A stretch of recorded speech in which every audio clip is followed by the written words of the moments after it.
Breaking news చూస్తున్నారు. కామారెడ్డి జిల్లాలో Marwadi shop కి నిప్పంటుకుంది. సదాశివ నగర్ లో మహాలక్ష్మి జ్యువెలర్స్ లో మంటలు చెలరేగాయి. వుడ్ వర్క్ జరుగుతున్న షాప్ కు నిప్పు అంటింది. దీంతో ఈ ఘటనకు సంబంధించి అనేక ప్రశ్నలు తలెత్తుతున్నాయి. జ్యువెలరీ షాప్ లో మంటలపై పలు అనుమానాలు వ్యక్తమవుతున్నాయి. గత కొద్ది రోజులుగా రాష్ట్రంలో మార్వాడి గో బ్యాక్ అంటూ ఆందోళనలు మిన్నంటాయి. ఈ నేపథ్యంలో మార్వాడి షాప్ లో మంటలు చెలరేగడానికి కారణాలేంటి? విజువల్స్ మీరు చూస్తున్నారు. కామారెడ్డి జిల్లాలో మార్వాడి షాప్ కి నిప్పంటుకుంది. సదాశివ నగర్ లో మహాలక్ష్మి జ్యువెలర్స్ లో మంటలు చెలరేగాయి. వుడ్ వర్క్ జరుగుతున్న షాప్ కు నిప్పంటుకుంది.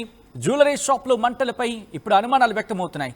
గత కొద్ది రోజులుగా రాష్ట్రంలో మార్వాడి గో బ్యాక్ అంటూ ఆందోళనలు మిన్నంటున్న నేపథ్యంలో ప్రస్తుతం ఈ షాప్ కి నిప్పంటుకోవడంపై ఆందోళన వ్యక్తమవుతున్నాయి. ఆ ఘటనకు సంబంధించి ఆందోళన వెలుబుస్తున్న పరిస్థితి ఉంది. ఈ నేపథ్యంలో అసలు ఏం జరిగింది? ఆ విజువల్స్ మీరు చూస్తున్నారు. ఈ కథను మిమ్మల్ని కాస్త కలవరపరచైతే మిమ్మల్ని కలవరపాటు గురి చేయడం ఆర్టీవీ ఉద్దేశం కాదు. కానీ ఇటువంటి కథనాలు చూసినప్పుడు కాస్త కలవరపాటు గురే అవకాశం ఉంటుంది. కాబట్టి దీనికి సంబంధించి దీనికి సంబంధించి తగిన జాగ్రత్తలు తీసుకోవాలని ఆర్టీవీ సూచించడం జరుగుతోంది. This is somewhere distributing content video description is advised. మీరు చూస్తున్నారు విజువల్స్. ఆ షాప్ కి మంటలు అంటుకున్నాయి. మంటలు రోడ్డు పక్కనే ఉంది షాప్. రోడ్డు పక్కనే ఉన్న షాప్ కి మంటలు అంటుకోవడానికి కారణం ఏంటి? ఏమైనా షార్ట్ సర్క్యూట్ కారణమా, లేకపోతే ఇంకా కారణాలు ఏమైనా ఉన్నాయా? కామారెడ్డి జిల్లాలో మార్వాడి షాప్ కి నిప్పంటుకున్న విజువల్స్ మీరు చూస్తున్నారు. ఆ నిప్పు ఎవరైనా కావాలని పెట్టారా? కావాలని నిప్పంటించే ప్రయత్నం చేశారా?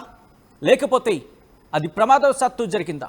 లేకపోతే ఇంకేమైనా కుట్రకోణం దాంట్లో దాక్కుని ఉందా? దాంట్లో ఏమైనా కుట్రకోణం ఇంకా ఏమైనా ఉందా? ఈ అన్ని కోణాల్లో కూడా ప్రస్తుతం అనుమానాలు వ్యక్తమవుతున్నాయి. ఇప్పుడు ఈ ఘటనకు సంబంధించి కేసు ఏమైనా రిజిస్టర్ అయిందా? మరి ముఖ్యంగా షాప్ ఓనర్ కావచ్చు, లేకపోతే షాప్లో పనిచేస్తున్న వ్యక్తులు కావచ్చు, ఎటువంటి అనుమానాలు వ్యక్తం చేయడం జరుగుతోంది. ఈ షాప్కి నిప్పు అంటడం వెనకాల కారణాలు ఏవేవి కారణాలు ఉన్నాయి? ఈ ఘటనకు సంబంధించి పూర్తి వివరాలు తెలుసుకుందాం. మా ప్రతినిధి గంగారెడ్డి అప్డేట్స్ అందించేందుకు సిద్ధంగా ఉన్నారు. గంగారెడ్డి, ఈ మార్వాడి షాప్కి నిప్పు అంటుకున్న పరిస్థితుల్లో ఎటువంటి అనుమానాలు వ్యక్తమవుతున్నాయి? కేసు ఏమైనా రిజిస్టర్ అయిందా? సచిన్, తెలంగాణ రాష్ట్ర వ్యాప్తంగా మార్వాడి గోబ్యాక్ అనే ఉద్యమం కొనసాగుతుంది. అందులో భాగంగా ప్రధానంగా ఉమ్మడి నిజామాబాద్ జిల్లాలో ఇటీవల కాలంలో మార్వాడి గోబ్యాక్ అనే ఉద్యమం తీవ్రతరమైంది. కామారెడ్డి జిల్లా సదాశివ నగరం మండల కేంద్రంలో కొత్తగా మార్వాడీలకు సంబంధించిన గోల్డ్ షాప్ కు నిప్పు పెట్టినట్లు, గుర్తు తెలియని వ్యక్తులు నిప్పు పెట్టినట్లు సమాచారం. కొత్తగా వుడ్ వర్క్ జరుగుతున్న సమయంలో మహాలక్ష్మి జ్యువెలరీ షాప్, అది మహాలక్ష్మికి సంబంధించిన జ్యువెలరీ షాప్ లో కొంతమంది అందులోనే వర్కర్లు, తెలంగాణకు సంబంధించిన వర్కర్లు పనిచేస్తున్న సమయంలో స్వర్ణకారులకు ఉద్యోగం దొరకదనే కోణంలో కూడా కొంతమంది అందులో పనిచేసిన వ్యక్తులు నిప్పు పెట్టినట్లు సమాచారం అందింది. దానికి అంతటికి సంబంధించి ఏదైతే మార్వాడి గో బ్యాక్ అనే ఉద్యమం కొనసాగుతున్న నేపథ్యంలో ఆందోళనలు రేకెత్తిస్తున్నాయి. ఇటీవల కాలంలో కామారెడ్డి జిల్లాలో కొంతమంది ఉద్యమాన్ని కూడా రేకెత్తించారు. దానికి అంతటికి సంబంధించి ఇదే కోణంలో కూడా సదాశివనగర్ మండల కేంద్రంలో కూడా దానికి అంతటికి సంబంధించి ఉద్యమం చెలరేగింది. ఆ మార్వాడి షాప్ కు వారే నిప్పు పెట్టారా, లేదంటే అకస్మాత్తుగా జరిగిన ఘటన అనే కోణంలో కూడా పోలీసులు దర్యాప్తు. ఏదేమైనప్పటికీ భారతదేశం స్వతంత్ర దేశం, అందరూ దేశంలో ఉన్న వ్యక్తులు అందరూ ఎక్కడైనా జీవించడానికి అర్హత ఉంది. ప్రజాస్వామ్య దేశం మాది భారతదేశం.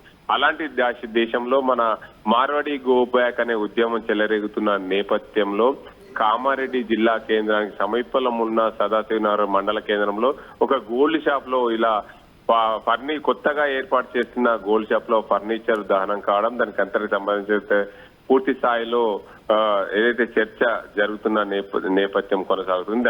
అంటే గంగారెడ్డి, ప్రస్తుతం నిప్పంటించిన వారిని అదుపులోకి తీసుకోవడం జరిగిందా? దొరికారా దుండగులు? అయితే సచిన్, కొత్తగా వర్క్ జరుగుతుంది. అందులో సీసీ కెమెరాలు ఏమి ఏర్పాటు చేయలేదు. కొత్తగా గోల్డ్ షాప్ లో వర్క్ జరుగుతున్న నేపథ్యంలో స్థానికంగా ఉండే ఎవరైనా సిగరెట్ తాగుతూ ఆ ప్రమాదవశత్తు నిప్పంటిందా, లేదంటే కావాల్సుకొని మార్వాడి గోబ్యాక్ అనే ఉద్యమం నేపథ్యంలో నిప్పంటించారనే కోణంలో కూడా పోలీసులు పూర్తి స్థాయిలో దర్యాప్తు కొనసాగిస్తున్నారు. దీనికి అంతటికి సంబంధించి ఏదేమైనప్పటికీ కూడా కొత్తగా ఏర్పడుతున్న మార్వాడీలకు సంబంధించిన షాప్ కావడం, దానికి అంతటికి సంబంధించి మార్వాడి గోబ్యాక్ అనే ఉద్యమం నడుస్తున్న నేపథ్యంలో దీనికి అంతటికి ప్రాధాన్యత అయితే సంతరించుకుంది. సచిన్ మార్వాడి గోబ్యాక్ అనే ఉద్యమానికి సంబంధించి పూర్తి స్థాయిలో ఇది కామారెడ్డి జిల్లా కేంద్రానికి సమీపంలో ఉన్న సదాశివ నగర్ మండలంలో ఇది జరగడం ఘటనకు సంబంధించి ఆద్యం పోసిందనే చెప్పవచ్చు సచిన్. రైట్, ఇటువంటి క్రమంలో మరీ ముఖ్యంగా ఈ కేసు ఏమైనా రిజిస్టర్ అయిందా, లేకపోతే ఆ మార్వాడి షాప్ వ్యక్తి ఏమైనా కేసు నమోదు చేశారా? సచిన్, ఈ ఘటనకు సంబంధించి పోలీసులు అయితే ఘటన స్థలానికి చేరుకున్నారు. ఇది ప్రమాదవశాత్తు జరిగిందా లేదంటే కావలసుకొని ఎవరైనా పెట్టారనే కోణంలో పోలీసులు అయితే కేసు నమోదు చేసుకొని దర్యాప్తు అయితే చేస్తున్నారు. కానీ తెలంగాణ రాష్ట్ర వ్యాప్తంగా ఈ ఉద్యమం చెలరేగుతున్న నేపథ్యంలో ఏం జరిగిందనే కోణంలో కూడా పోలీసులు కొంచెం తర్జన భర్జనగానే ఉన్నారని చెప్పొచ్చు. కేసు అయితే నమోదు చేసుకున్నారు. వారిపైన ఎవరు ఏం చేశారనే కోణంలో కూడా ఎఫ్ఐఆర్ అయితే నమోదు చేశారు. పూర్తి స్థాయిలో దర్యాప్తు చేసేందుకు కామారెడ్డి పోలీసులు సిద్ధమయ్యారనే చెప్పవచ్చు సచిన్. రైట్, విజువల్స్ లో చూస్తూ ఉంటే నిప్పు అంటుకున్న పరిస్థితి కనిపిస్తోంది. మొత్తం అక్కడ ఏమైనా డ్యామేజ్ భారీగా జరిగిందా, లేకపోతే అక్కడికే పరిమితమైన పరిస్థితి? ఎప్పుడు తెలిసింది నిప్పు అంటుందని చెప్పి దాన్ని కంట్రోల్లో తీసుకొచ్చే ప్రయత్నం జరిగింది? అసలు ఏం జరిగింది సచిన్? మొత్తానికి ఆ సాయంత్రం సమయంలో ఏదైతే ఉద్యోగులు అందులో పనిచేసే వర్కర్లు సాయంత్రం సమయంలో వెళ్లే సమయంలో అది నిప్పు అంటుకున్నట్లు తెలిసింది. దాన్ని గమనించిన స్థానిక షాప్ యజమాని ఒక్కసారిగా నిప్పు అంటుకుందనే కోణంలో కూడా పోలీసులు అయితే ఫిర్యాదు చేశారు. అదే కోణంలో నా షాప్ ని మార్వాడి గోబ్యాక్ అనే ఉద్యమంలో భాగంగానే షాప్ లో వర్క్ చేస్తున్న క్రమంలో వారు నిప్పు అంటించారా, లేదా స్వర్ణకారులకు నిరుద్యోగ ఏదైతే మేం షాప్ పెట్టడం వల్ల స్థానికంగా ఉండే స్వర్ణకారులకు ఏమైనా నష్టం జరుగుతుందనే కోణంలో కూడా నిప్పు అంటించారనే కోణంలో కూడా పోలీసులు అయితే మేము ఫిర్యాదు చేశాం. ఇదంతా కూడా పోలీసులు దర్యాప్తు చేస్తారని షాప్ సంబంధించిన యజమాని అయితే చెప్తున్నారు. ఏదేమైనప్పటికీ కూడా ఆ ఘటనకు సంబంధించి అయితే చూసుకోవచ్చు, తెలంగాణ రాష్ట్ర వ్యాప్తంగా ఈ గొడవ జరుగుతున్న నేపథ్యంలో దీనికి అందరికి సంబంధించి ప్రాధాన్యత అయితే సంతరించుకుంది సచిన్. రైట్, ప్రస్తుతం ఆ కుటుంబం ఏమంటోంది? ఆ షాప్ ని కంటిన్యూ చేస్తా ఉంటుందా, లేకపోతే ఆ కుటుంబం ఎటువంటి వర్షన్ వ్యక్తం చేయడం జరుగుతోంది ఆ షాప్ వ్యక్తి కుటుంబం? సచిన్, ప్రధానంగా అయితే షాప్ కు సంబంధించిన వర్క్ అయితే కొనసాగుతుంది. షాప్ అయితే యజమానికి సంబంధించిన షాప్ అయితే ఏదైతే గోల్డ్ షాప్ ను ప్రారంభోత్సవానికి సిద్ధం చేశారో స్వల్పంగా ఫర్నిచర్ ధ్వంసమైంది. దానికి అందరికి సంబంధించి రేపు ఉదయాన్నే దానికి సంబంధించి ఫర్నిచర్ ఎంత మొత్తంలో ధ్వంసమైంది, లేదా చిన్న మొత్తంలో ధ్వంసమైందా, లేదా ఎవరైనా కావాల్సుకొని దీనికి నిప్పు పెట్టారు, లేదా అనుకోని ఘటనల వల్ల ప్రమాదవశాత్తు కరెంట్ షార్ట్ సర్క్యూట్ వల్ల ఈ దానికంతరికి సంబంధించి ఘటన జరిగిందనే కోణంలో కూడా షాప్ సంబంధించిన యజమాని అయితే పోలీసులకు ప్రస్తుతానికి ఫిర్యాదు చేశారు. ఇదంతా పోలీసులు దర్యాప్తులో భాగంగా జరిగే అంశం కాబట్టి ఈ షాప్ అయితే ఖచ్చితంగా కొనసాగించేందుకు యజమాని అయితే సిద్ధమయ్యారు. ఎందుకంటే ఒక షాపు పెట్టాలనుకున్నప్పుడు దానికి అంతరికి సంబంధించి ఫర్నిచర్ కానీ దానికి అంతటికి సంబంధించి ముడి సరుకులు కానీ సిద్ధం చేసుకుంటారు ఎవరైనా సరే. అదే కోణంలో కూడా యజమాని సంబంధించి పూర్తి స్థాయిలో ముడి సరుకు సిద్ధం చేసుకున్నారు. షాప్ అయితే ఎట్టకేలకు ఓపెన్ చేయాల్సిందే. కానీ ప్రస్తుత పరిస్థితుల్లో ఏం జరిగిందనే కోణంలో కూడా పోలీసులకైతే ఫిర్యాదు చేశారు. పోలీసులు పూర్తి స్థాయిలో దర్యాప్తు చేసి దానికి అంతటికి సంబంధించి అతను నిజంగా మార్వాడి గోబ్యాక్ అనే ఉద్యమానికి సంబంధించి అంశం రేగిందా, లేదా అంటే షార్ట్ సర్క్యూట్ జరిగిందనే కోణంలో కూడా పోలీసులు పూర్తి స్థాయిలో దర్యాప్తు చేస్తే గానీ పూర్తిగా తెలియాల్సిన అవసరం ఉందని చెప్పి షాప్ యజమాని సంబంధించిన భావిస్తున్నట్లు తెలిసింది సచిన్. రైట్ గంగారెడ్డి, ఒక్కసారి మీ లైన్లో ఉండే ప్రయత్నం చేయండి. మనతో పాటు ఉద్యమకారులు అలాగే విశ్వకర్మ నరసింహాచారి మనకి ఫోన్ లైన్లో జాయిన్ అయ్యారు. ఒక్కసారి నరసింహాచారి దగ్గరికి వెళ్ళే ప్రయత్నం చేస్తున్నాం. నరసింహాచారి గారు, ఎలా చూస్తారు ఈ ఘటనని? ఈ ఘటనకు సంబంధించి మార్వాడీలకు సంబంధించి ప్రస్తుతం కాస్త ఆందోళన వెలుబుచ్చుతున్న పరిస్థితుల్లో ఇప్పుడు ఈ ఘటనని ఎలా చూస్తారు? మార్వాడీలకు సంబంధించి మేము ఒరిజినల్ మార్వాడీలు హైదరాబాద్ లో ఉన్నారు. వాళ్ళకి ఎట్టి పరిస్థితుల్లో వ్యతిరేకం కాదు. మండల స్థాయిలో గ్రామ స్థాయిలో వచ్చే వాళ్లకు ఖచ్చితంగా వ్యతిరేకిస్తాము.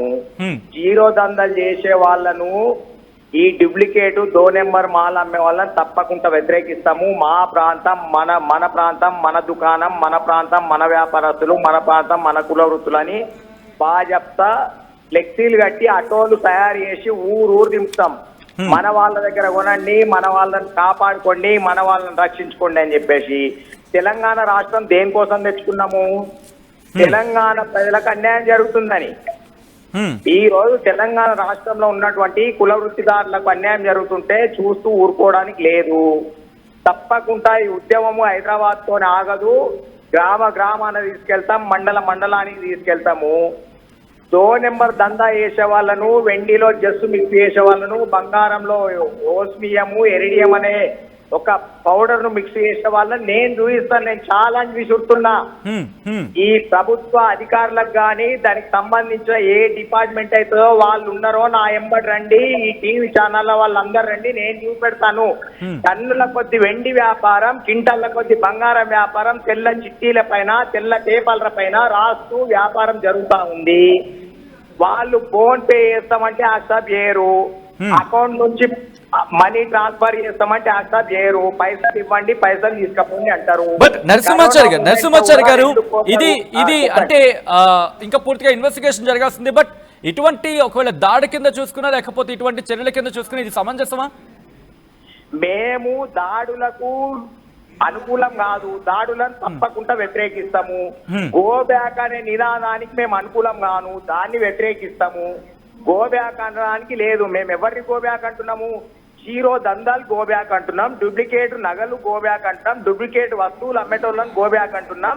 గ్రామ స్థాయిలకు వచ్చి ఎవరైతే బొంతలు కుడతాము, ఇది కుడతాము అని చెప్పి మీరైతే అంటున్నారు కానీ బట్ నినాదం మాత్రం మార్వాడి గో బ్యాక్ అంటే ఒక వర్గాన్ని అక్కడ ఉద్దేశిస్తూ ఆపాదిస్తూ అంటున్న మాట కదా. మేము అంటలేము, మేము కుల వృత్తులము 18 వన్లోళ్ళం ఉంటాము ఊళ్ళల్లా. ఒక మంగళి వాళ్ళు, ఒక సాకలి వాళ్ళు, ఒక హౌసుల వాళ్ళు, ఒక కమ్మరి వాళ్ళు, ఒక కుమ్మరి వాళ్ళు, ఇట్లా ఎప్పుకుంటా పోతే 18 పనులోళ్ళు అంటారు ఊళ్ళల్లో. ఆ 18 పనులకు సంబంధించి అందులో వైశ్యులు వస్తారు, అన్ని వృత్తుల వాళ్ళు వస్తారు. దాంట్లో కలుపుకుంటే ఈ రోజు మన తెలంగాణ ప్రాంతంలో ఉద్యోగ భద్రత దొరకక, ఉద్యోగాలు దొరకక మొబైల్ షాపులు నడుపుకునే వాళ్ళు, బట్టల షాపులు నడుపుకునే నా పద్మశాలి సోదరులు, కిరాణా షాపులు నడుపుకునే వైశ్యుల చేతులలోనే లేవు కిరాణా షాపులు. ప్రతి ఒక్కరు కిరాణా షాపులు నడిపిస్తా ఉన్నారు. అవన్నిటికీ నెంబర్ దందా. ఈ రోజు డూప్లికేటు కోకోనట్ ఆయిల్, డూప్లికేటు ఏది మంచి నూనెకి సంబంధించి సన్ఫ్లవర్ ఆయిల్, ఇవన్నీ ఎవరైతే నూనెలు తయారు చేసి అమ్ముతా ఉన్నారో, తప్పులు ఎవరైతే అమ్ముతా ఉన్నారో, ఈ డూప్లికేట్ దందా మొత్తం ఎవరి చేతులలో ఉంది? ఈ రాజస్థాన్ నుంచి వచ్చిన వాళ్ళ చేతులలో ఉంది. వాటిని వ్యతిరేకిస్తా ఉన్నాం. ఈ డూప్లికేట్ మీరైతే ఈ డూప్లికేట్ వ్యాపారమా లేకపోతే అక్రమ పద్ధతుల్లో వ్యాపారం చేస్తున్న వాళ్ళు కావచ్చు, లేకపోతే వ్యాపారానికి సంబంధించి లొసుగులతో వ్యాపారం చేసిన వాళ్ళు కావచ్చు, వాళ్ళని మీరు ప్రశ్నిస్తున్నారు. That's fine. ఆ క్వశ్చన్ చేసే సందర్భం గురించి అయితే మాత్రం ఎవరైనా అందరూ సపోర్ట్ ఇస్తారు. బట్ ఇక్కడ మార్వాడి గో బ్యాక్ అనే ఉద్యమం ఇప్పుడు తీవ్రతర రూపం దాల్చింది. ఇప్పుడు మార్వాడి గో బ్యాక్ అన్న తర్వాత ఇప్పుడు ఈ మాటలు వస్తున్న తర్వాత బట్ వాళ్ళేమంటున్నారు, ఎవరైనా ఎక్కడైనా వ్యాపారం చేసుకోవచ్చు, మీరెవరు చెప్పడానికి మమ్మల్ని గో బ్యాక్ అనడానికండి? అక్కడ క్వశ్చన్ రైజ్ అవుతుంది. గో బ్యాక్ అంటే మంటలేదు. ఎవరైతే ఒరిజినల్ వ్యాపారం చేస్తారో, ఒరిజినల్ వస్తువులు అమ్ముతారో వాళ్ళ స్వాగతిస్తాము. వాళ్ళని మీరు వ్యాపారాలు చేసుకోండి, మీకు మేము మద్దతు తెలియజేస్తామని మేము చెప్తాము.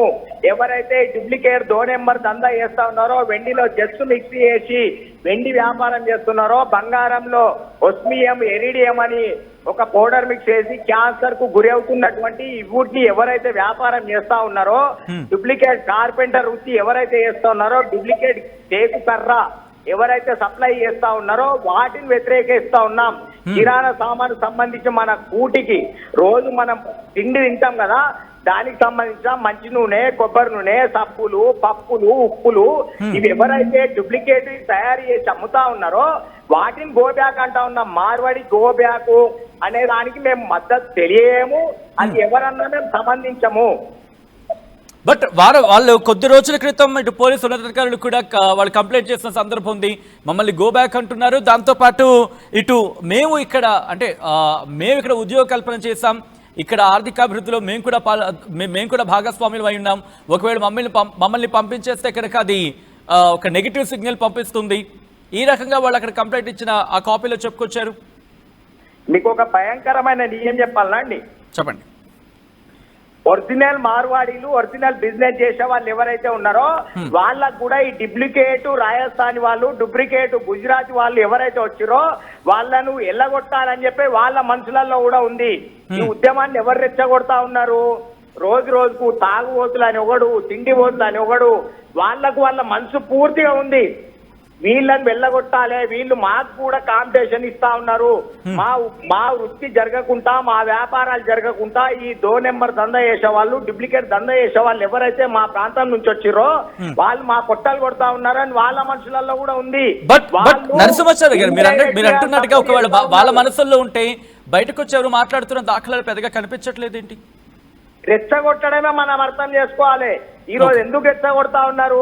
రియల్ గా వాళ్లకు పొట్ట కూటి కోసం వచ్చిన వాళ్ళని మేము వ్యతిరేకిస్తలే, పొట్ట కొట్టడానికి వచ్చే వాళ్ళని మేము వ్యతిరేకిస్తున్నాం. పొట్ట కూటి కోసం వచ్చే వాళ్ళని ఎవరు పొట్ట కూటి కోసం ఈ రోజు మన వాళ్ళు బయట దేశం wire, America wire, US wire, వాళ్ళని ఎవరు వ్యతిరేకించారు? అట్లాంటి వాళ్ళని పొట్ట కొట్టడానికి డూప్లికేట్ వ్యాపారాలు, నెంబర్ వ్యాపారాలు ఎవరైతే చేయడానికి వస్తారో వాళ్ళని వ్యతిరేకిస్తా ఉన్నాం. నా ఎంబడి రండి అని ఛాలెంజ్ విసురుతా ఉన్నా. సికింద్రాబాద్ లో, చార్కమాన్ లో టన్నుల కొద్ది వెండి, కింటాళ్ల కొద్ది బంగారం వ్యాపారం, జీరో దందా. ఇదంతా వేస్తే ఈ తెలంగాణ రాష్ట్రంలో ఇప్పుడున్న పథకాలు కాదు, ఇప్పటికి ఇంకా 10 రెట్లు ఉచిత పథకాలు పెట్టి బాజప్త ప్రభుత్వాన్ని నడిపియొచ్చు. వీళ్లకు కొంతమంది రాజకీయ నాయకులు అండదండలుగా ఉండి వాళ్లకు ఎలక్షన్ల టైంలో డొనేషన్లు ఇస్తున్న వాళ్ళని చూసుకొని వాళ్ళని ఎన్కేస్గా వస్తున్నారు. రియల్ గా మాకు సపోర్ట్ చేస్తామంటే, మా ఎంబడి మీడియా వాళ్ళు, పోలీస్ వాళ్ళు ఉంటామంటే నేను డేర్ గా చూపెట్టి డైరెక్ట్ గా ఇగో నరసింహాచారి గారు మీరు అన్నట్టుగా ఇంత దందా జరుగుతోంది, ఇంత దందా జరుగుతోంది చెప్పి మీరు చెప్తున్నప్పుడు ఎక్కడ మరి ఆ ఇబ్బందికర వాతావరణం? ఎందుకంటే ఇదంతా మొదలవుతోంది, మీరు అదే అంటున్నారు, ఇక్కడ దందా జరుగుతోంది చెప్పి. దందా జరుగుతోంది అని చెప్పి మీరు అంటున్న క్రమంలో నిరూపించలేకపోతున్నారా, లేకపోతే ఇది కేవలం ఆరోపణ, లేకపోతే ఎక్కడ ఈ నిర్లక్ష్యం జరుగుతోంది? నేను నిరూపిస్తాను, ఛాలెంజ్ విసురుతా ఉన్నాను. మేము ఈరోజు కొత్త ఉద్యమం కాదు. 2021లో కేసీఆర్ గారు ముఖ్యమంత్రిగా ఉన్న సమయంలో తూప్రాన్ లో మొదలైంది, తూప్రాన్ లో మొదలై కోరుట్లకు వెళ్ళింది, కోరుట్ల నుంచి ముస్తాబాద్ లో మొదలైంది. ముస్తాబాద్ లో మేము ఒక నెల రోజుల క్రితం ఈ ఉద్యమము పాట్ మార్కెట్ లో సంఘటన జరగక ముందుకే మేము ఏం పిలుపునిచ్చాము? సెప్టెంబర్ 5వ తారీఖు నుంచి 10వ తారీఖు వరకు ఈ మార్వాడి గుజరాతీల ఆగడాలను, ఈ డూప్లికేట్ నెంబర్ దందాలను నిరసిస్తూ మనము చెవులలో పువ్వులు పెట్టుకొని ఒక్కొక్క రోజు ఒక్కొక్క రకంగా 5 రోజులు నిరసన కార్యక్రమాలు తెలియాలి అని చెప్పినాం. నరసింహాచారి గారు ఇందాక మీరు ఒక మాట అన్నారు, కూడా ఫోకస్ చేయలే, మేము ఎంత మొత్తుకున్నా గానీ. ఇందాక మీరు ఒక మాట అన్నారు, డూప్లికేట్ వాళ్ళు ఉన్నారు, ఆ డూప్లికేట్ వాళ్ళని పంపించారని చెప్పి ఒరిజినల్ వాళ్ళు కూడా కోరుకుంటున్నారని చెప్పి. బట్ ఎందుకు బయటకు రావట్లేదు, బయట ఎందుకు మాట్లాడట్లేదు వాళ్ళు? ఒకవేళ మీరు అన్న ప్రకారం చూసుకుంటే సమయం వస్తుంది దేనికైనా. తెలంగాణ ఉద్యమము ఎప్పుడు స్టార్ట్ అయింది? ఇడ్లీ సాంబార్ గోబ్యాగ్ నుంచి స్టార్ట్ అయింది. ఎప్పుడు అమల్లోకి వచ్చింది? కేసీఆర్ గారు వచ్చిన తర్వాత దాన్ని పెద్ద ఎత్తున హల్చల్ చేసిన తర్వాత, సబ్బండ వర్గ రోడ్ల మీదకి వచ్చిన తర్వాత దాన్ని అమలు చేయడానికి వచ్చింది. ఇప్పుడు కూడా ఒక సందర్భం వచ్చింది. ఈ సందర్భాన్ని బట్టి అన్ని టీవీ ఛానళ్ల వాళ్ళు దీని మీద దృష్టి పెట్టిరు. నేను ఛాలెంజ్ విసురుతున్నా, నేను చూపెడతాను. ప్రభుత్వాన్ని బ్రహ్మాండంగా నడపచ్చు, వీళ్ళు ఒక్క దందాలో లేరు. ఈ గ్రామాలు ఎట్లా ఎంక్వైరీ చేస్తారు వీళ్ళంటే, ఒక 5 కాళ్ళ ఆవును ఒక ఆటోలో పెట్టుకొని ఏ గ్రామంలో బిజినెస్ నడవగలుగుతుంది? ఒక బైక్ మీద బొంతాలు పెట్టుకొని మేము బొంతాలు కుడతాం, మంచాలు సప్లై చేస్తామని చెప్పి తిరుగుకుంటూ వెళ్తారు వాళ్ళు. వాడు అమ్మేది ఉండదు, చేసేది ఉండదు. వాడు వీళ్ళకి తీసుకెళ్లి పలాని గ్రామంలో నువ్వు పెడితే సక్సెస్ కాగలుగుతావు అని చెప్పి వీళ్ళకి ఒక ఎట్లా అంటే సర్వే చేసేటప్పుడు వీళ్ళు గ్రామాలలో, మండలాలలో చొరబడతారు. చొరబడి నెంబర్ మాలు నేను నిరూపిస్తా. చెస్ అనే ఒక మెటల్ వెండిలో మిక్స్ చేసే వాళ్ళను, అమ్మే వాళ్ళను నేను ప్రభుత్వాన్ని ఒకటి కోరుకుంటా ఉన్నా. టెస్టింగ్ మిషన్ అనేది ఒకటి ఉంటది, అది ప్రతి జిల్లా కేంద్రంలో వెండి బంగారం టెస్టింగ్ మిషన్, టేపు కర్ర టెస్ట్ మిషన్, ఈ డూప్లికేట్ సన్ఫ్లవర్ ఆయిల్ ఉంటది, ఇవన్నీ గోడ్రాప్ ఆయిల్ ఉంటది. ఇవి నెంబర్ నడుస్తున్నాయి, 1 నెంబర్ నడుస్తా ఉన్నాయి. ఈ రాజస్థాన్ వాళ్ళ దగ్గరికి పోతే 150 రూపాయలు తక్కువకి ఇస్తాడు ఆ డబ్బాను. అదే మన వైశ్యుల దగ్గరికి వెళ్తే ఇయ్యలేడు, ఎందుకంటే ఒరిజినల్ కాబట్టి. మన వాళ్ళు ఏం చూస్తారు? గోల్డ్ డ్రాప్ ఉందా లేదా, దాంట్లో ఏముందో అవసరం లేదు, పైన పేరు చూస్తారు. గోల్డ్ డ్రాప్ ఉందా లేదా, సన్ఫ్లవర్ ఉందా లేదా. బట్ మీరు అన్నట్టుగా అంటే ఒకవేళ అది డూప్లికేట్ అనుకుంటే అక్కడ ఫుడ్ ఆఫీసర్స్ ఉంటారు, వాళ్ళకి కంప్లైంట్ చేయొచ్చు. వాళ్ళు కంప్లైంట్ చేస్తే అదే సంబంధిత షాప్ కు వెళ్ళి చెక్ చేస్తే అసలు విషయం బయటపడుతుంది కదా. ఫుడ్ ఆఫీసర్ దగ్గరికి వెళ్ళిన తర్వాత, రాజకీయ నాయకుల ఒత్తిడి ఉన్న తర్వాత, ఒక మినిస్టర్ ఫోన్ చేసి వాళ్ళ దగ్గరికి ఎందుకు పోయిర్రు, వాళ్ళు మన వాళ్ళు, మీరు ఎందుకు పోయిర్రు అని చెప్పేసి ఒత్తిడి తెచ్చిన తర్వాత ఈ ఫుడ్ ఆఫీసర్లు గాని ఈ కొలతలు తూనికల అధికారులు గాని పోయి అక్కడికి వెళ్ళి ఆ షాప్ సీజ్ చేయగలుగుతారా?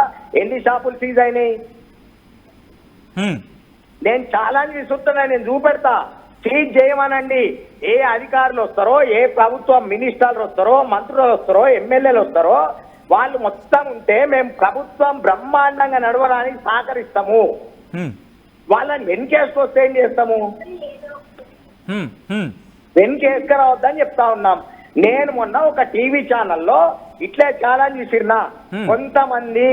కొంతమంది బిచ్చగాళ్ళు వాళ్ళ దగ్గర బిచ్చం అడుకునే వాళ్ళు వాళ్ళకి సపోర్ట్ చేస్తా ఉన్నారంటే ఒక మహిళా సోదరిమని తప్పుగా అర్థం చేసుకొని ఈ నరసింహాచారి ఇది చేసినది. నేను ఆ మహిళ ఇప్పుడు ఈ ఉద్యమాన్ని తప్పుదో పట్టించడానికి ఎవరెవరో నా మీద ఛాలెంజ్ విసురుతారు.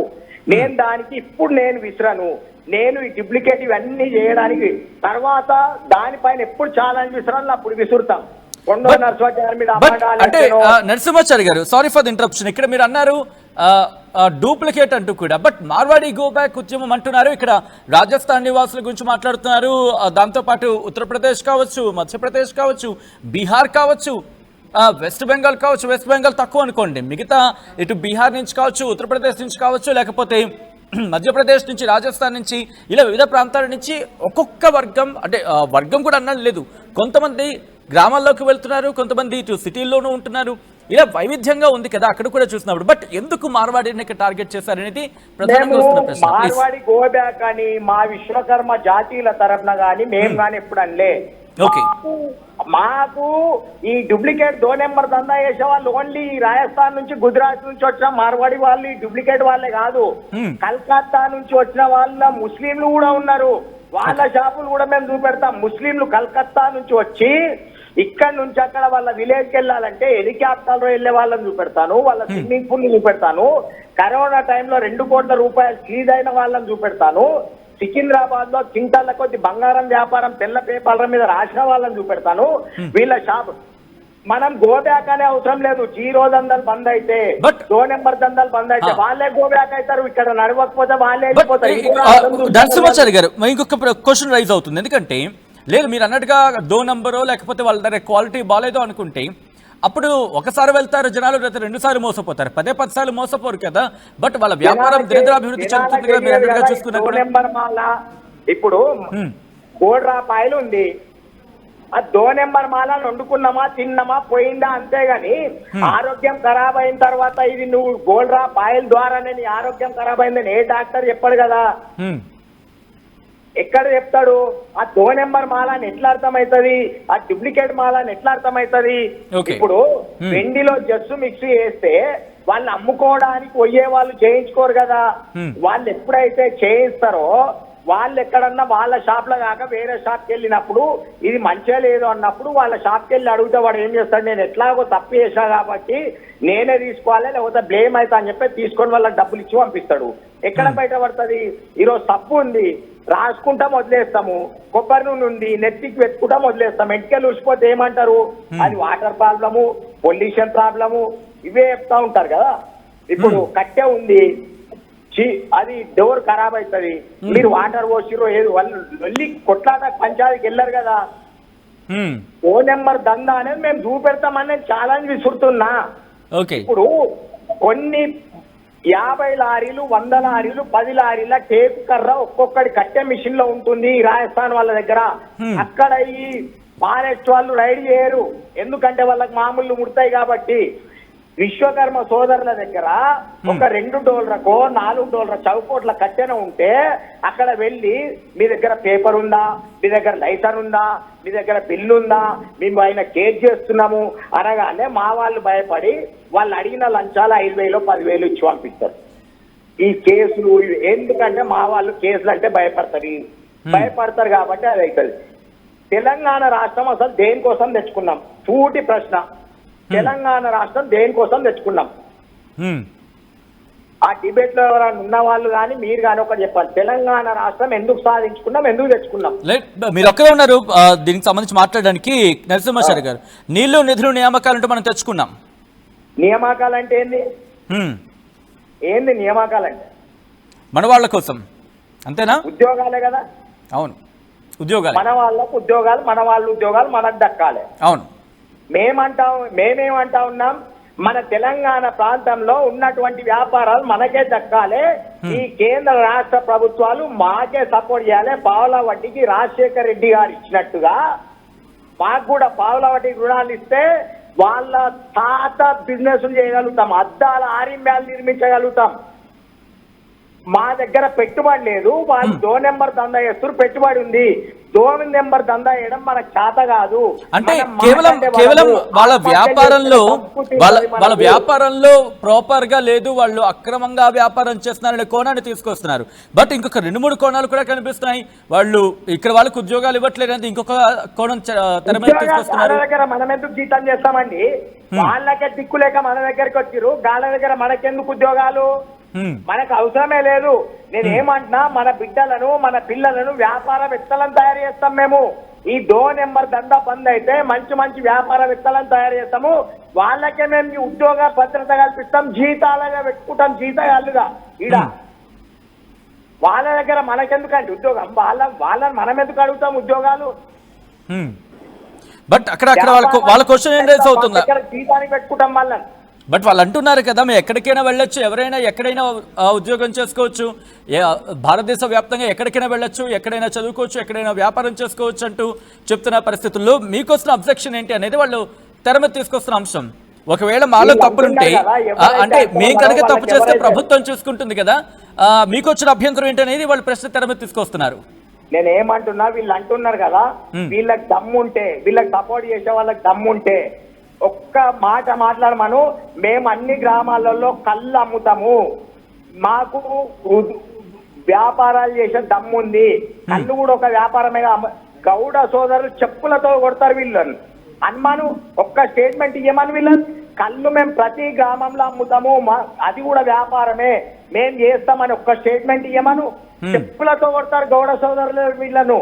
ఎవడెవడైతే తెలంగాణ ప్రాంతం వాడు కానీ, రాజస్థాన్ వాడి, గుజరాత్ వాడు వాడి, ఎవడైనా సరే వాళ్ళని చెప్పులతో కొడతారు వీళ్ళు. ఒక్క స్టేట్మెంట్ ఇవ్వమని, అది కూడా వ్యాపారమే కదా. ఇవ్వమను. బెదిరిస్తున్నారా? బెదిరించడం కాదు, ఉన్నట్టుగా చెప్తున్నాను. ఒక్క స్టేట్మెంట్ వాళ్ళని ఇవ్వమను. వీళ్ళు గౌడ సోదరులు చెప్పులతో కొడతారు, రేపే రోడ్ల మీదకి వస్తారు. వాళ్ళని ఒక స్టేట్మెంట్ ఇవ్వమని. కళ్ళు మేము అమ్ముతాం అన్ని గ్రామాలలో, అన్ని పట్టణాలలో, అది కూడా వ్యాపారమే కాబట్టి మేము కళ్ళు అమ్ముతాం అని ఒక స్టేట్మెంట్ ఇవ్వమని. వీళ్ళకి ఎవరికైనా దమ్ముంటే, అంటే మిగతా వ్యాపారాలు కూడా తగ్గించుకోమంటున్నారా? 2 నెంబర్ దందా వద్దంటున్నాం, డూప్లికేట్ వ్యాపారం వద్దంటున్నాం. మంచి వ్యాపారం చేసే వాళ్ళని మేమే స్వాగతిస్తాం, వాళ్ళకి మేమే సపోర్ట్ చేస్తాం. మంచి బంగారం అమ్మితే మేమే కొంటాం, ప్రజలకు మేమే చెప్తాం. ఈ రోజు టీవీ ఛానళ్లలో సినిమా హీరోలు అంటారు, నేను ఒప్పుకుందాన్ని. హీరోలు అంటే, హీరో అనేటాడు ఫైట్ చేసేవాడు రియల్ గా ప్రజల్లో, ఒట్టిగా తెర పైన ఫైట్ చేసేవాడు కాదు. వాళ్ళు కొన్ని వ్యాపారాల కోసం అడ్వర్టైజ్మెంట్లు చేస్తా ఉన్నారు కదా. అడ్వర్టైజ్మెంట్లు, ఈ షాప్ లోనే కొనండి, ఈ షాప్ లో మంచిగా ఉంటది, ఈ షాప్ లో బ్రహ్మాండంగా ఉంటది, ఈ షాప్ లో బాగుంటది, మేం తింటున్నాం, మేం తాగుతున్నాం, మేం కొంటున్నాం అని అడ్వర్టైజ్ చేస్తా ఉన్నారు కదా. ఓకే, అట్లాంటి అడ్వర్టైజ్లు మేము కూడా ఇస్తాం. మన ప్రాంతం వాళ్ళ దగ్గరనే కొనండి, మన ప్రాంతాల వాళ్ళని బతికించండి, మన వాళ్ళని రక్షించండి. తెలంగాణ రాష్ట్రం తెచ్చుకున్నాం, మన వాళ్ళని కాపాడుకోండి. మన వాళ్ళు అప్పుల పాలైతా ఉన్నారు, మన వాళ్ళు పిల్లల స్కూల్ ఫీజులు కట్టలేకపోతా ఉన్నారు, మన వాళ్ళు ఇళ్ళ కిరాయిలు కట్టలేకపోతా ఉన్నారు, మన వాళ్ళు షాప్ల కిరాయిలు కట్టలేకపోతా ఉన్నారు. కాబట్టి మన ప్రాంతం మన దుకాణం, మన ప్రాంతం మన ఊరు మన దుకాణం, మన వాళ్ళని దగ్గర కొనండి అని చెప్పి మేము కూడా ఆటోలు తయారు చేస్తాం, ఊరికి ఫ్లెక్సీలు కడతాం. ఎట్లయితే కార్పొరేట్ సంస్థ వాళ్ళు పెద్ద ఎత్తున అడ్వర్టైజ్ చేస్తా ఉన్నారో, మేము కూడా బాగా చెప్తా అడ్వర్టైజ్ చేసుకుంటా ఉంటాం. దాన్ని ఎవ్వడు వ్యతిరేకించడానికి లేదు. మా ప్రాంతం వాళ్ళ దగ్గర కొనమని మేము చెప్తాం. ఎవరైనా సినిమాలలో యాక్టింగ్ చేసే యాక్టరు హీరోల అంటే నేను ఒప్పుకోను, వాళ్ళని హీరోలు అంటే ఎట్టి పరిస్థితుల్లో నేను ఒప్పుకోను. ఆ యాక్టర్లు ఎవరన్నా ఉంటే వాళ్ళ తరఫున ఒకాలత పుచ్చుకొని, నేను ఏ షాప్ నుంచి అయితే అడ్వర్టైజ్ చేసినో ఆ షాప్ లో ఏదన్నా డూప్లికేట్ 2 నెంబర్ మాల్ మీరు కొన్నట్టుంటే నా దగ్గరికి రండి, నేను కట్టిస్తా అని చెప్పేసి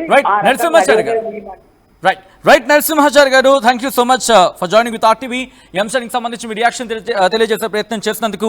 మరొక ఉద్యమకారుడు, తెలంగాణ ఉద్యమకారుడు పిడమర్తి రవి మనతో పాటు ఫోన్ లైన్లో జాయిన్ అవుతున్నారు. ఒకసారి రవి గారి దగ్గరికి వెళ్ళే ప్రయత్నం చేస్తున్నాను. రవి గారు, నా మాట వినిపిస్తోందా అండి? వినిపిస్తుందండి. రవి గారు నమస్తే. ఇప్పుడు ఇక్కడ ఒక మార్వాడి షాప్ కి నిప్పు పెట్టినట్టుగా తెలుస్తోంది. ఈ నిప్పు పెట్టిన అంశానికి సంబంధించి ఇన్వెస్టిగేషన్ పూర్తి స్థాయిలో జరుగుతున్నప్పటికీ ఇది మార్వాడి గో బ్యాక్ ఉద్యమం ఉధృతంగా జరుగుతోంది కాబట్టి ఈ కోణంలో జరిగి ఉండొచ్చనే ఒక అనుమానం అక్కడ వ్యక్తమవుతోంది. ఇది ఎలా చూడాలి దీన్ని? అంటే ఇప్పుడు ఊరు కప్పిన నిప్పులా ఉన్న మార్వాడి వ్యతిరేక ఉద్యమం మంటలు రేపుతుందండి. వాళ్ళకి చెప్తే అర్థం కావట్లేదు. ఎన్నో సార్లు చెప్పినాం, కొత్త షాపులు పెట్టకండి అంటే వినట్లేరండి వాళ్ళు. అందుకోసం కోపం వచ్చిన తెలంగాణ ఉద్యమకారులు, మార్వాడి గో బ్యాక్ ఉద్యమకారులు ఎంతకైనా వాళ్ళు ఎంత తెగింపుకైనా చేస్తారండి. దీన్ని ఇప్పటికైనా గమనించి ఈ రాష్ట్రంలో ఉన్న మార్వాడిలందరూ కూడా విజ్ఞప్తి చేస్తున్నా, వార్నింగ్ కూడా ఇస్తున్నా, కొత్త షాప్ పెట్టొద్దు దయచేసి. ఉన్న కాడికి బతకండి కదా చాలు. మీరు దోసుకున్న దొంగ సొమ్ము కోట్ల రూపాయలు బంగారం కదా చాలు. ఇకపైన కొత్త షాప్ పెట్టకండి. ఇప్పుడు ఒక షాప్ పక్కన కిరాణం, ఒక షాప్ పక్కన బేకరీ, దాని పక్కన బంగారం, దాని పక్కన ఎలక్ట్రికల్ వద్దండి. ఎందుకే చెప్పండి, మేము రవి గారు బట్ అక్కడ వాళ్ళు అదే ప్రశ్న సంధిస్తున్నారు. మేమేనా పక్క దేశం నుంచి వచ్చామా? ఈ దేశం వాళ్ళమే కదా. ఈ దేశంలో మాకు రాజ్యాంగం కల్పించిన హక్కు ప్రకారమే మేము ఇక్కడ నడుచుకుంటున్నామని వాళ్ళు ఒక ప్రశ్న తెర మీద తీసుకొస్తున్నారు. దీన్ని రాజ్యాంగంలో కూడా ఉందండి, రాజ్యాంగంలో కూడా ఉంది. స్థానికంగా ఉన్న వ్యాపారులకు 70% వరకు 80% వరకు స్థానికులు వ్యాపారం చేసుకొని రాజ్యాంగంలో ఉంది, చట్టం ఉంది. రేపు అవసరమైతే అందరం కూర్చొని మాట్లాడుకొని సాదా బైనామా అని రాసుకొని మాట్లాడుకుందాం. సోదరభావం ఉండాలి కదండి. నేను బతకాలి కదా మా ఊర్లో, నువ్వు మా ఊర్లో వచ్చి బతుకుతున్నా నేనేం కావాలండి? అందుకోసం నేను ఏమంటున్నానంటే రిక్వెస్ట్ అనమాట వాళ్ళకు. అది 20 రోజుల నుంచి రిక్వెస్ట్ చేస్తున్నాం, వద్దు కొత్త షాప్ పెట్టొద్దంటే కొత్త షాపులు పెడుతుండండి. నేను మళ్ళీ వాళ్ళకి వార్నింగ్ ఇస్తున్నాండి. ఈ రాష్ట్రంలో కొత్త షాప్ పెడితే మాత్రం చాలా కష్టాలు ఎదురైతే వాళ్ళకు. కొత్త షాప్ పెడితే పాత షాప్ పోతుందండి. ఎందుకు చెప్తే ఎన్నిసార్లు చెప్పాలి చెప్పండి వాళ్ళకి? మేము ఎందుకు కుంటామండి? ఖచ్చితంగా దీనికి తిరుగుబాటు తప్పదండి. కొత్త షాప్ పెడితే మాత్రం దాని పర్యవసనాలు చూసిండ్రు. రవి గారు, అంటే ఇప్పుడు కనుక మార్వాడి గో బ్యాక్ ఉద్యమానికి సంబంధించి దీన్ని అనుసరించి అడుగుకు వేయకపోతే కనుక ఉద్యమం ఇంకా ఉధృతం అవుతుందా? మీకు ఒకటే చెప్పేదండి, కొత్త షాప్ పెడితే మాత్రం ఖచ్చితంగా ఉద్యమం ఉధృతమవుతుంది. పాత షాపులు వాళ్ళు మేము గతంలో చెప్పినటువంటి మాకు ఉద్యోగ అవకాశాలు ఇవ్వాలి. తర్వాత దాంట్లో నకిలీ డూప్లికేట్ అమ్మొద్దు. అదే విధంగా మా తెలంగాణ ప్రజలకు కూడా విజ్ఞప్తి ఏంటంటే మార్వాడి వాళ్లకు కిరాయిలకి దుకాణాలు ఇవ్వద్దండి. ఎందుకంటే మన వాళ్ళు ఆగమైపోతారు. అది రిక్వెస్ట్. మన ప్రజలకు ఇవ్వండి, మన వాళ్ళకి ఇవ్వండి, ఆలోచించి చేయండి అని మేము ఈ తెలంగాణ సమాజానికి విజ్ఞప్తి చేస్తున్నాం. డబ్బులు ఆశపడి వాళ్ళకి ఇవ్వద్దు. వాళ్ళకి ఇచ్చినా మీరు ఇద్దరు నష్టపోతారని నేను తెలియజేస్తున్నా. రైట్ రవి గారు, అంటే దాడులు ఎంతవరకు సమంజసం అనే క్వశ్చన్ తెర మీదకి వస్తుంది. సో ఇక్కడ ఉద్యమం వాళ్ళు 100 మందిని చంపారండి తెలంగాణలో. తెలంగాణ ప్రజల్ని వ్యాపార నిమిత్తం వచ్చి వాళ్ళ నుంచి నష్టపడ్డ వాళ్ళు 1,00,000 మంది ఉన్నారండి. అందుకోసమనే మీకు ఎప్పుడు కనపడిన తీరుగా ఉద్యమం విస్తృతం జరుగుతుంది. మీకు వాళ్ళకి ఎంత చెప్పినా అర్థం కావట్లేదండి. వాళ్ళకు వ్యాపార విస్తరణ కాంక్ష ఉన్నది. అందుకోసమే వాళ్ళకు ఇటువంటి జరుగుతాయి. దయచేసి మళ్ళీ విజ్ఞప్తి చేస్తున్నా, కొత్త షాప్ వాళ్ళు రావద్దు. పాత వాళ్ళు ఉంటే ఓకే, వాళ్ళు కూడా నిజాయితీగా ఉండాలి, తెలంగాణ సమాజంతో కలిసిపోవాలి. విస్తరణ చేసే మట్టుకి చాలా ఇబ్బందుల పాలవుతారండి. తెలంగాణ సమాజం ఊకోదు. 100 సార్లు చెప్తున్నాం. ఏ ఊరు ఆ ఊరే తిరగబడుతుంది. ఈ రాష్ట్రంలో ఎక్కడ షాపు పెట్టినా ఊరుకునే ప్రసక్తే లేదు. ఆ లోకల్ వాళ్ళే పెద్ద ఎత్తున గొడవ చేస్తారండి. దయచేసి నా మాట వినండి మార్వాడి సోదరులారా. మీ ఊర్లో బతకండి, ఉన్న కాడికి బతకండి. లేని పక్షంలో చాలా పెద్ద ప్రమాదం జరుగుతుంది. తెలంగాణలో చాలా పెద్ద నష్టం జరుగుతుంది మీ జాతికి. రైట్ రవి గారు, ఐ రిక్వెస్ట్ రవి గారు ఒకసారి మీ లైన్లో ప్రయత్నించండి. మనతో పాటు ద్వారకా బజాజ్ ఫోన్ లైన్లో జాయిన్ అవుతున్నారు. ఒకసారి ద్వారకా బజాజ్ దగ్గరికి వెళ్ళే ప్రయత్నం చేస్తున్నాను. ద్వారకా గారు నమస్తే అండి. ద్వారకా గారు, నా మాట వినిపిస్తోందా?